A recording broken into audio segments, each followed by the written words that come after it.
Saludos y bienvenidos nuevamente al proyecto Una Mano al Cuidador de la Universidad Central del Caribe con la subvención de MCS Foundation y la alianza de AARP. Durante el día de hoy tenemos un tema muy atinado y a tono con los tiempos y es COVID-19.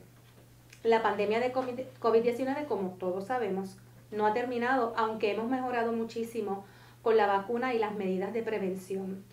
Pero tenemos que continuar educando, continuar informando sobre las nuevas tendencias o nuevos desarrollos. En este caso tenemos la Omicron, que es la modalidad que ya llegó a Puerto Rico y que tenemos que seguir protegiéndonos en todas las edades.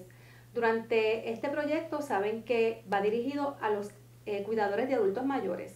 Así que vamos a hablar de todas las poblaciones, pero en particular de los adultos mayores de 60 años en adelante, de qué cosas debemos tomar en consideración y cuáles son los desarrollos que han ocurrido para que tengamos la información de qué cosas ocurre con el COVID, pero qué cosas ocurren luego de que una persona se ha infectado con COVID.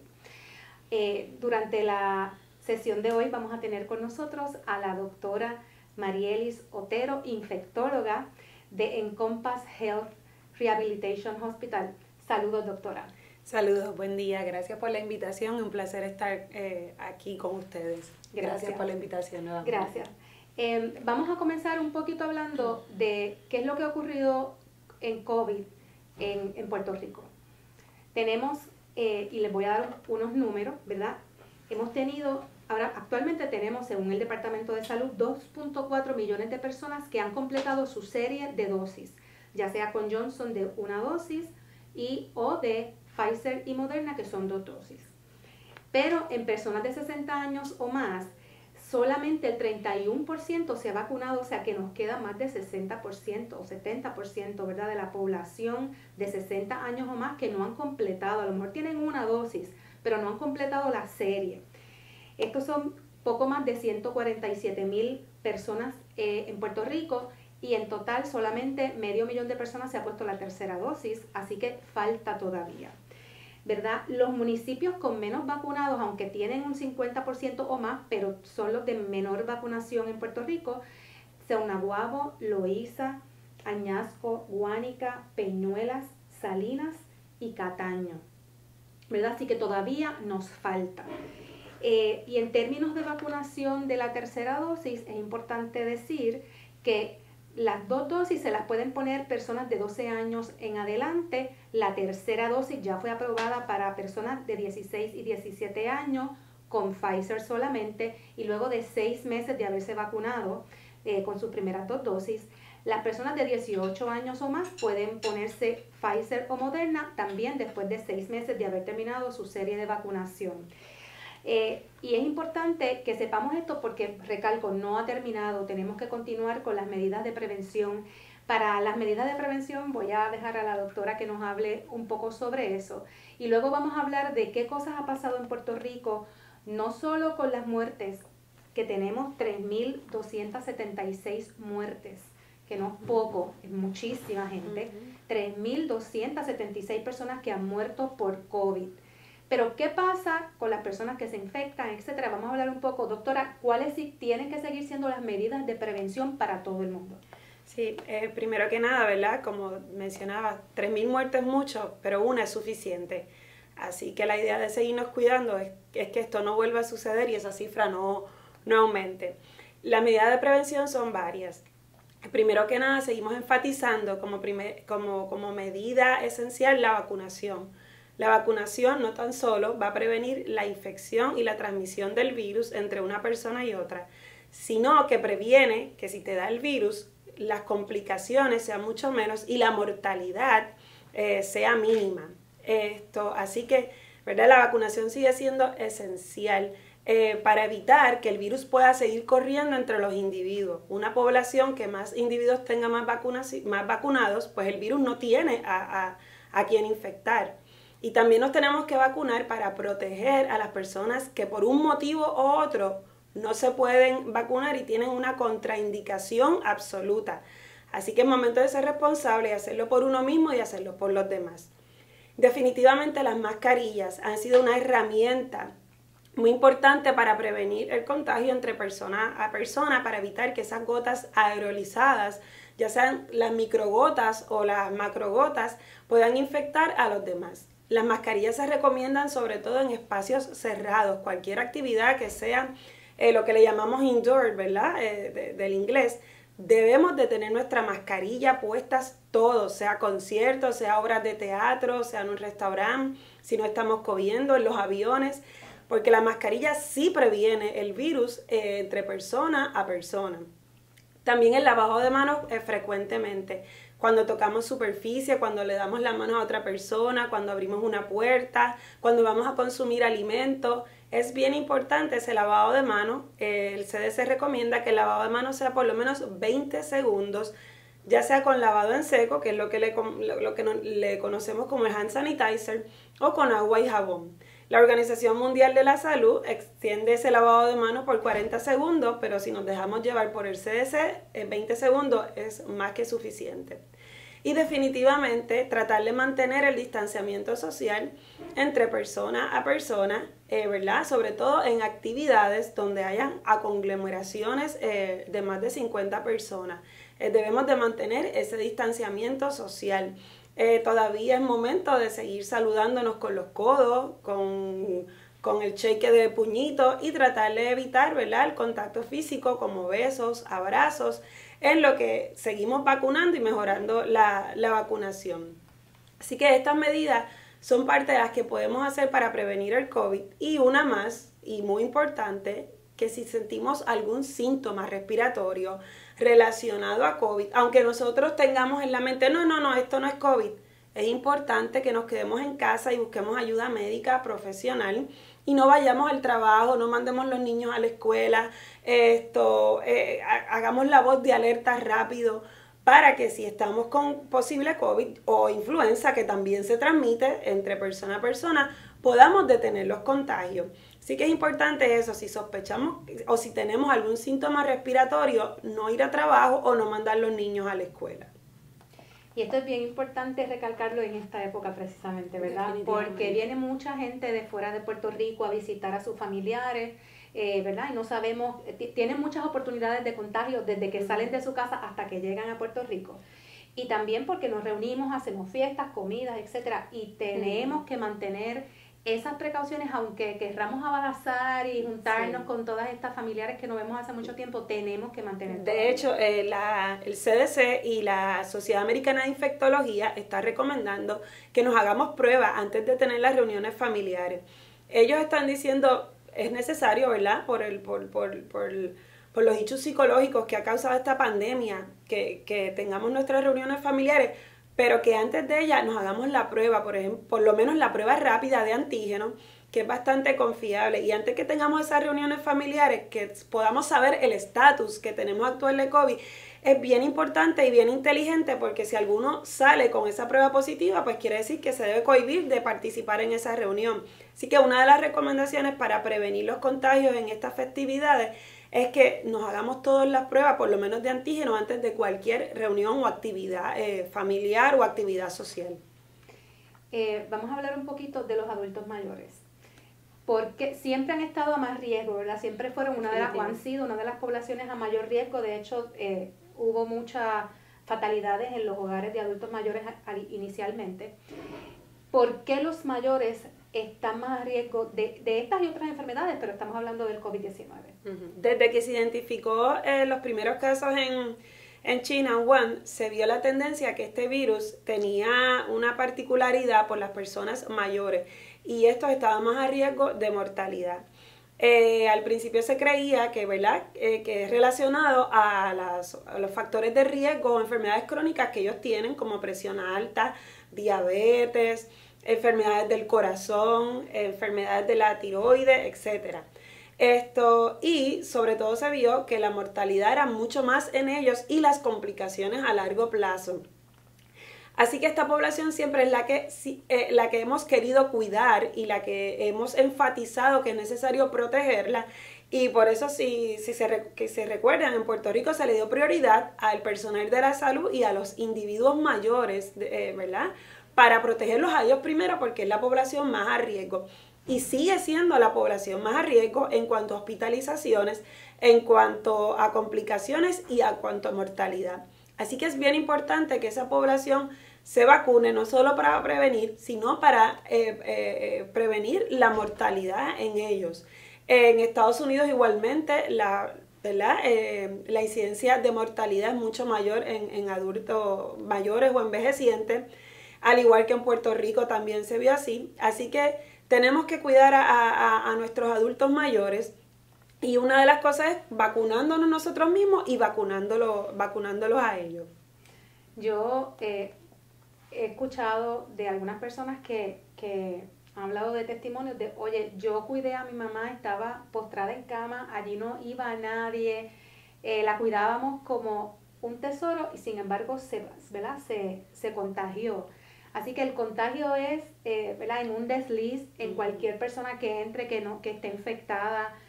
Uno tiene que tener mucho cuidado con las personas mayores, sobre todo si están en una situación mucho más delicada cuando están, ¿verdad? Postradas en cama. Sí, lamentablemente nuestro sistema inmunológico, ¿verdad? Mientras va pasando el tiempo, se va, ¿verdad? Como nuestras células envejecen, él también se va debilitando un poco.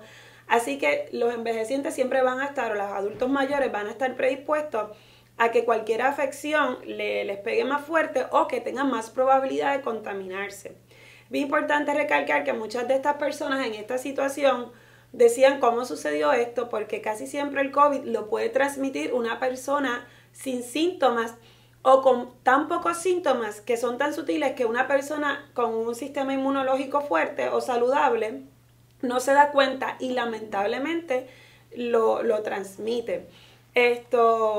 Aún hasta alguien vacunado que le haya dado COVID, ¿verdad? Sin síntomas ninguno, puede transmitirle el virus, lamentablemente, a ese envejeciente, ¿verdad? O a ese adulto mayor. Por eso es importante que ese adulto mayor esté protegido de muchas formas. Uno de ellos es vacunado y dos, que aunque nosotros estemos cuidándolo y sea nuestro papá, nuestra mamá, nuestro abuelito, como quieras utilicemos la mascarilla, porque nosotros salimos a la calle. Ese adulto mayor a lo mejor no sale a la calle, pero nosotros sí salimos a la calle y estamos expuestos. Y no sabemos, estamos en pandemia, así que a lo mejor en algún momento no podemos ni identificar dónde nos contaminamos del virus. Y por eso si vamos a estar cerca de ellos, si vamos a bañarlos, si vamos a cambiarles el pañal, si vamos a darle un cuidado cercano, es importante que como quiera, aunque sea nuestro familiar cercano, utilicemos la mascarilla para darle más protección todavía a ese adulto mayor. Y son medidas que uno debe tomar incluso cuando nuestro adulto mayor sea independiente, no necesite ayuda, definitivamente, ¿verdad? Por su sistema inmunológico más deprimido. Si uno no vive, particularmente si uno no vive con ese adulto mayor, ¿verdad? Con ese familiar. Yo, por ejemplo, voy a casa de mi mamá y yo me pongo la mascarilla, nunca me la quito, o sea, no me la quito excepto para comer, ¿verdad? Y mantenemos distancia, porque aunque ella está muy bien, pero obviamente es mayor, así que ¿verdad? Es una medida de precaución necesaria. Vamos a hablar un poquito, doctora, de digamos que no nos dio COVID, ¿verdad? Y estamos todos tan tranquilos, pero, y si me da COVID, hay gente que piensa, bueno, porque el COVID es una cosa, mira, fulano de tal le dio como un catarrito, no es nada serio, ¿verdad? No todo el mundo muere, porque también, ¿verdad? Tenemos unas ideas que como si no fuera tan serio cuando sí lo es. Vamos a hablar de, aunque la persona no fallezca, ¿qué cosas estamos viendo post-COVID? A una persona que le da COVID, ¿qué le puede ocurrir? ¿Verdad? Es importante que eso sea parte de nuestro pensamiento y educación cuando decimos, es que todavía me tengo que cuidar porque si me da o si le da a este adulto mayor, a lo mejor no muere, pero qué cosas pueden pasar luego en la salud que incluso lo incapacitan, ¿verdad? ¿Qué cosas usted ha visto como infectóloga que ocurre luego del COVID? Sí, es importante mencionar que el COVID tiene dos etapas. Tiene su etapa aguda y tiene su etapa crónica o, como le estamos diciendo, complicaciones después de COVID o post-COVID o COVID a largo plazo. Usualmente la etapa aguda va a durar las primeras 4 semanas, que es cuando usualmente tenemos los síntomas respiratorios, congestión nasal, dolor de garganta, dolor de cabeza, tos seca, falta de olor, falta de sabor, algunas personas tienen rash, ¿verdad? varias manifestaciones que nos podemos complicar y ir entonces a un hospital porque necesitamos ayuda, porque nuestra función respiratoria deterioró y necesitamos todos los tratamientos de COVID y muchas veces las personas necesitan asistencia de un respirador, ¿verdad? Para mejorar su estado. Pues se dice que esas primeras 4 semanas de esos síntomas son la etapa aguda. Después de esas 4 semanas, si persisten los síntomas de COVID, después de 2 meses o más de 3 meses al inicio de los síntomas, entonces estamos entrando a una etapa post-COVID que se puede manifestar de muchas formas. Entre las formas que se han identificado son la forma, ¿verdad? Disfunción del sistema respiratorio, la gente persiste con un cansancio, una fatiga excesiva, palpitaciones, lo que le dicen taquicardia, continua, se cansan al esfuerzo mínimo, tos seca persistente, algunos de ellos también persisten con dolor de pecho, ¿verdad? Y se relaciona a daño directo al corazón que no se explique por cualquier otro motivo. Algunas complicaciones también neurológicas que pueden ir desde depresión, que pueden ir que las personas sienten como que ellos no son los mismos. Hay personas que me han dicho, es que yo no puedo ni sumar ni restar, o yo no puedo pensar como antes, o yo no puedo tener una idea de pensamientos claros, no puedo como seguir una conversación. Así que también, ¿verdad? Son complicaciones neurológicas y psicológicas. Algunos de ellos siguen con manifestaciones, por ejemplo, de coágulos a largo plazo, ya sea en las piernas, en los pulmones. También lamentablemente hemos visto personas que tienen oclusiones de sus arterias, donde han perdido extremidades. Así que todos esos síndromes, ¿verdad? Que post-COVID, que ya la Organización Mundial de la Salud y el CDC los ha diagnosticado o le ha puesto un diagnóstico aparte con codificación y todo, ¿verdad? En cuanto a la medicina y en cuanto a los planes médicos. Que no se expliquen por ninguna otra razón, son muchas y son los que ahora estamos viendo, y esas personas necesitan rehabilitarse y necesitan ayuda a largo plazo. Hemos visto personas que después de 6 meses todavía siguen presentando estos síntomas que le mencioné, y cada día hasta vemos cosas nuevas relacionadas a COVID. También hemos visto vasculitis, que son inflamación de algunos vasos sanguíneos. Hemos visto también daño renal a largo plazo por COVID y agudo. O sea que son muchas las complicaciones que puede traer el COVID, y aunque vuelva a insistir en el tema, una de las cosas que va a prevenir la vacunación es que esto suceda.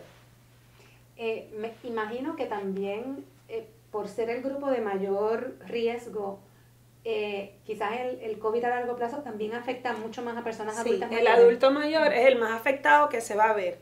¿Por qué se va a ver afectado el adulto mayor? Porque este síndrome post-COVID, si tú tienes más comorbilidades, como mencioné anteriormente, si tienes padecimiento de presión alta, diabetes, enfermedades del corazón, pues está más a riesgo de tener ese síndrome post-COVID. Y nuestros adultos mayores, como sabemos, ¿verdad? Ya tienen sus condiciones de base, así que ellos son los que están más a riesgo de padecer de este síndrome post-COVID.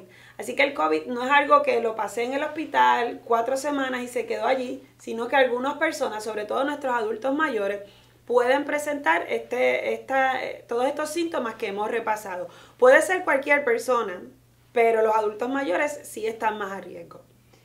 Y en términos del tratamiento, me habló de daño renal. ¿El daño renal puede llegar hasta que una persona necesite terapia a largo plazo? ¿Cómo se le trata? Claro, ¿verdad? Varía dependiendo de la condición que tiene el paciente, pero tiene que estar mucho tiempo en el hospital, son cosas outpatient. ¿Cómo es ese tratamiento? Bueno, hasta ahora por lo menos el daño renal se ha visto más a nivel, ¿verdad?, hospitalario, donde algunos pacientes necesitan hasta, ¿verdad?, diálisis para poder rescatarlos de ese daño agudo. Y muchos de ellos después van recuperando poco a poco y ya antes de irse del hospital pues no necesitan, ¿verdad?, la ayuda de la diálisis y se siguen recuperando. Es importante señalar que los pacientes que están más a riesgo de sufrir ese daño renal son los que ya tienen también comorbilidades de base. Lo otro que sí estamos viendo, que es más común, son el deterioro de, ¿verdad?, de enfermedades cardiovasculares o del corazón, que estas lamentablemente no se pueden resolver todas en el hospital y son las pacientes que se quedan, sobre todo, ¿verdad?, los adultos mayores con síndrome post-COVID después de haberse ido del hospital, y este deterioro de enfermedades cardiovasculares no se explica por cualquier otro motivo. ¿Y eso es permanente, doctora? Hasta ahora no se sabe. Hasta ahora sí se ha visto que dura mucho tiempo y que algunas personas no se han recuperado. Acuérdense que todavía, pues, llevamos 2 años del COVID y ahora es que estamos empezando a estudiar toda esta población de los síndromes post-COVID. Pero sí se ha visto que hay mucha gente que por largo plazo tiene estos síntomas y que algunos no han recuperado.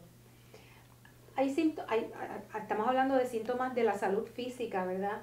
También sabemos que hay unos impactos a la salud emocional, mental, psicológica, de todos, ¿verdad? Yo creo que a todos nos ha afectado esta pandemia de una manera u otra, pero en los adultos mayores, por diferentes razones y muchas veces por el aislamiento, ¿verdad? Que no han podido estar tan en contacto con su familia como usualmente pasaba, o sus vecinos, sus amigos, ha tenido un impacto más serio. ¿Usted qué ha podido ver con las personas que ha tratado en las diferentes instalaciones en las que usted practica? Sí, es bien triste tener un adulto mayor en un hospital con COVID solito, donde la enfermera o el médico o el que limpia es la única ayuda o la única cara que ve ese adulto mayor. Por eso para mí, ¿verdad?, es tan importante que cuidemos de ellos. Y ellos necesitan nuestra ayuda, así que si nosotros no cuidamos de ellos, ¿verdad?, esto están indefensos. Así que es sumamente triste tenerlos. En lo personal, ¿verdad?, siempre le estamos dando ese apoyo psicológico, sobre todo para que ellos puedan seguir adelante y se enfoquen en su tratamiento. Muchas veces se buscan las alternativas de que ellos tengan el contacto con sus familiares. Por ejemplo, hubo un programa de hacer videollamadas donde el mismo hospital proveía las tablets para que se pudiesen conectar ese adulto mayor con su familiar. Le hacíamos llamadas también a través de los teléfonos para que ellos mismos pudiesen hablar con ellos. Se buscaban muchas medidas para que hubiese ese contacto. Lamentablemente en algunos casos no era posible porque el adulto mayor estaba tan enfermito que no era posible, ¿verdad?, ese contacto.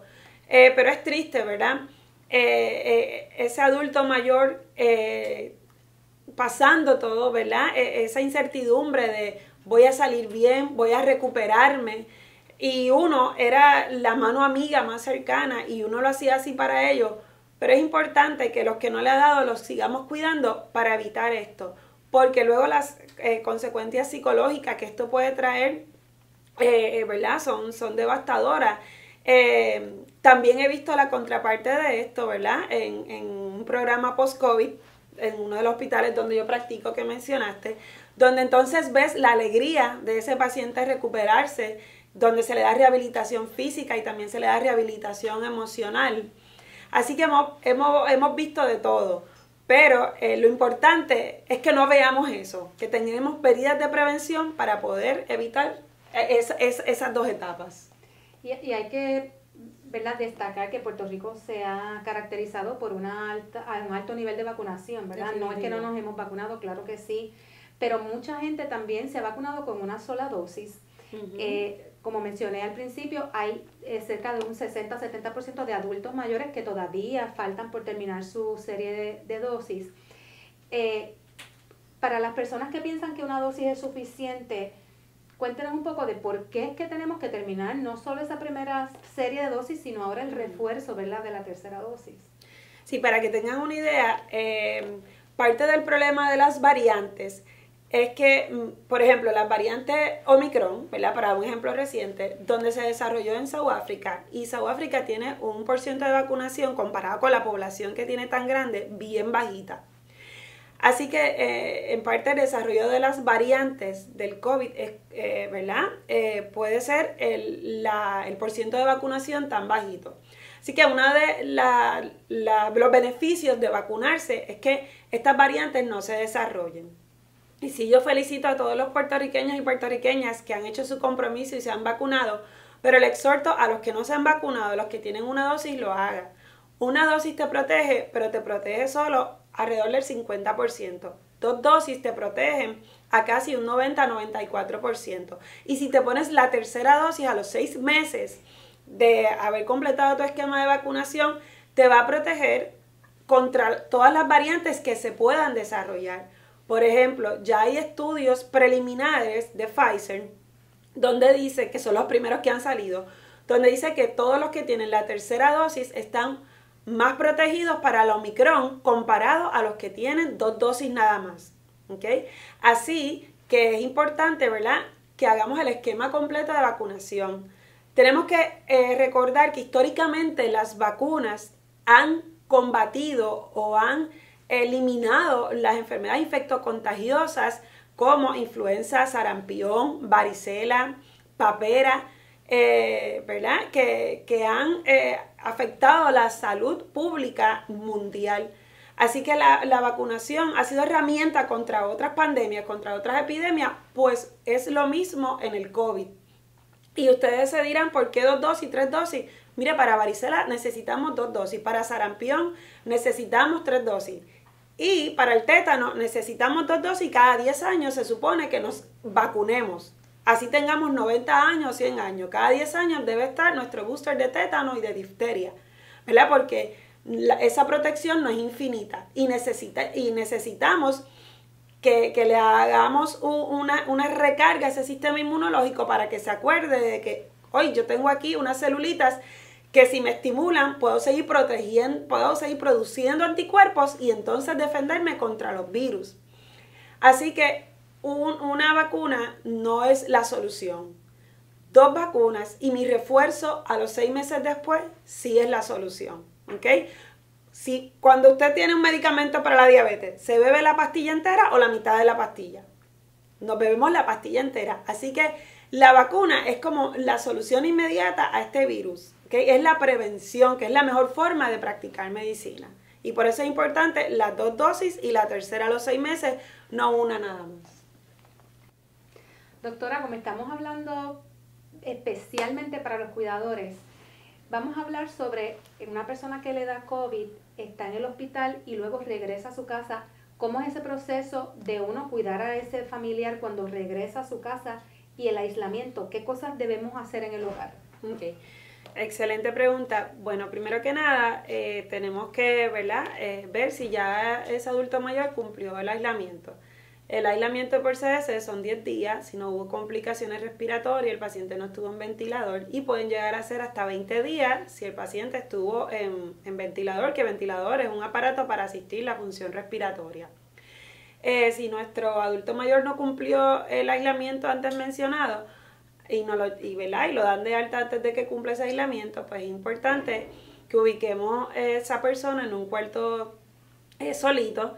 Si hay aire acondicionado que se conecta a toda la casa, no debemos de prender el aire acondicionado ni debemos de utilizar ventilador para evitar, ¿verdad?, que haya contagio con otras personas.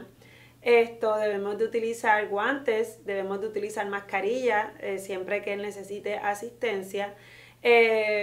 Algo que yo les recomiendo es pues que usen los artículos de cocina desechables, que tengan una basura exclusiva solamente para ese cuarto, y que se desinfecten todas las áreas de superficie, como por ejemplo las llaves de las puertas, las llaves de los lavamanos, las superficies donde, ¿verdad?, nosotros creemos que va a tocar el adulto mayor, que son los puntos de contacto.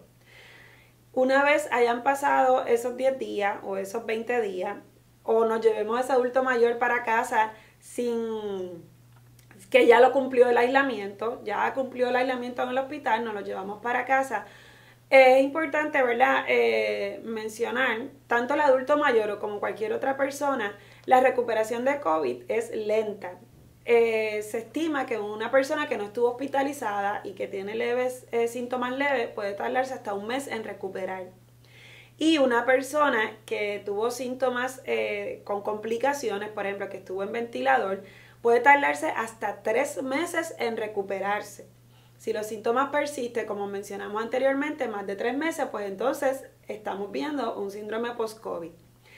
Esos 3 meses el paciente puede tener varias cosas, por ejemplo va a tener mucha debilidad muscular, porque una de las cosas que le damos son esteroides, los esteroides pueden causar debilidad muscular. Estuvo encamado mucho tiempo, eso va a causar debilidad muscular, así que ese adulto necesita una rehabilitación tanto física como emocional. Física para que esos músculos vuelvan a tener fuerza. Así que si se le pueden coordinar terapias físicas al hogar, pues sería fantástico. O si el paciente puede ir a un programa, a un hospital de rehabilitación que esté dedicado a esto, mucho mejor todavía. El paciente puede quedarse con falta de aire, así que es un paciente que va a hacer sus cosas más lentamente. Hemos visto pacientes que se decondicionaron tanto durante el proceso agudo de COVID que prácticamente necesitan ayuda hasta para lavarse la boca, para las cosas básicas del diario vivir, lavarse la boca, alimentarse. Así que si ya el adulto cumplió, ¿verdad?, el aislamiento requerido, como quiera, ¿verdad?, podemos asistirlo en todas estas actividades con cautela, con lavado de manos y utilizando la mascarilla. Y este paciente es un paciente que necesita ayuda todavía, ¿verdad?, en ese hogar. Y como mencionó, no solamente físicamente, sino también emocionalmente, porque es un paciente que estuvo tanto tiempo en el hospital, que lo estuvieron poniendo medicamentos, sacándole muestras. De por sí el COVID causa daño cognitivo en estas personas, sobre todo en personas mayores. Así que su nivel de conciencia puede ser que no sea el mejor automáticamente cuando lleguen a casa, que puedan tener periodos de desorientación, que puedan tener alucinaciones, que se le puedan olvidar los nombres de las cosas. Así que es bien importante tener mucha paz, mucha serenidad para poder bregar con el estado anímico de esta persona. Para que esta persona vuelva a su realidad, tenemos que ir poco a poco. Es un proceso, sobre todo mientras peor te dio el COVID, mientras más hospitalización tuviste, pues más lenta va a ser esa recuperación. Lamentablemente el COVID también, como complicación, que no lo mencionamos ¿verdad?, anteriormente, puede ser eventos cerebrovasculares de la cabeza o lo que le conocemos como stroke o ataques isquémicos o ataques cerebrales, donde las personas pueden quedar con daños residuales. Aunque son los casos mínimos de estas complicaciones, sí pueden suceder y las personas pueden quedar con daños residuales, por ejemplo, con parálisis de alguna extremidad, de las piernas, de los brazos, con problemas de tragado. Así que es importante que se busque ayuda profesional con el proveedor de la salud para que se le coordinen todos los cuidados a este paciente de terapias de rehabilitación, terapia física, ayuda psicológica. Es bien retante, ¿verdad?, este cuidado en el hogar y requiere la ayuda familiar, no solamente de un familiar. Es importante, ¿verdad?, que varios familiares intervengan para que no sea uno solo el que se agote y el que también entonces no pueda lidiar con la situación. Así que la recuperación de un paciente que estuvo sumamente delicado de salud de COVID es lenta y necesita toda nuestra atención y nuestra ayuda y ayuda de los proveedores de la salud primaria. Eso es bien interesante lo que ha mencionado, porque siempre mencionamos lo mismo, ¿verdad? La responsabilidad de cuidar a un adulto mayor no es de una sola persona, es un asunto de la familia y es una responsabilidad de amor. Y de amor también es las medidas de protección y de prevención que debemos continuar tomando, ¿verdad? Tenemos que recalcarlo. A veces pensamos que pues somos jóvenes y queremos ir a X actividad donde vamos a estar con otras personas o con un montón de personas, ¿verdad? Si hablamos de conciertos, entre otras actividades. Y que luego es que no puedo dejar de ir a casa de abuela o de abuelo porque los quiero tanto. Pero los quiero tanto es que implica protegerte en la calle. Y si vas a verlos de lejitos, con mascarilla, con lavado de manos, ¿verdad? Advirtiendo que estuviste en una actividad. Pidiéndole a esa persona que también se ponga una mascarilla, ¿verdad? Porque son los dos. Sí, yo creo que lo más inteligente, si hemos estado en actividades de conglomeraciones bien grandes o multitudinarias, lo más saludable es que no visitemos a ese adulto mayor por los próximos 14 días, o que si lo tenemos que hacer por algún motivo, nos hagamos una prueba por lo menos a los 5 o 6 días después de haber estado en esa actividad. Y si decidimos ir, debemos de utilizar mascarilla y distanciamiento social. Evitar los abrazos, los besos, comer cercanamente a ese adulto mayor, y no solamente al adulto mayor, a cualquier de otra de mi familia, ¿verdad? Y como mencionaste, eso es un gesto de amor.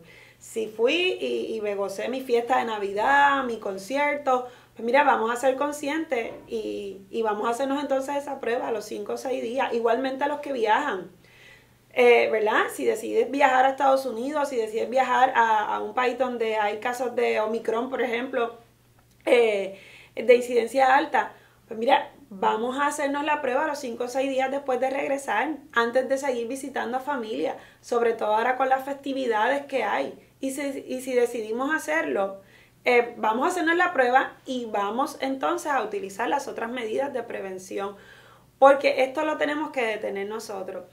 Y los adultos mayores son los más indefensos y nos toca a nosotros cuidarnos porque ya ellos nos cuidaron a nosotros.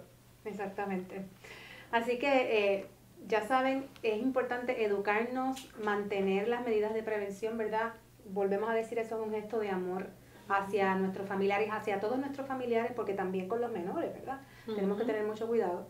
Y con nosotros mismos, porque no queremos que nos dé, aunque seamos muy jóvenes, que nos dé el COVID y luego tengamos, ¿verdad? Y sería bien triste, ¿verdad? Lamentablemente, que nosotros pongamos en riesgo a un familiar, a un ser querido, sobre todo un adulto mayor, por nuestra irresponsabilidad.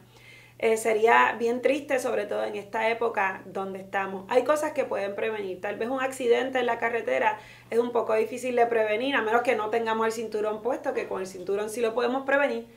Pero las enfermedades infectocontagiosas sí las podemos prevenir. Tenemos las herramientas, así que es importante utilizarlas. Pues le agradezco muchísimo, doctora, que haya estado con nosotros para educar a nuestra población. Esto es un proyecto de comunidad, cumpliendo con la misión de la Universidad Central del Caribe, de educar no solo a nuestros estudiantes, sino a la comunidad y ofrecer servicios también clínicos. Así que muchas gracias por haber estado con nosotros.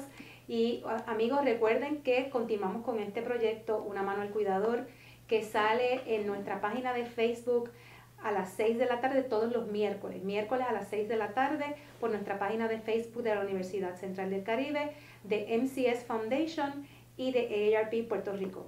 Muchas gracias y muchas felicidades.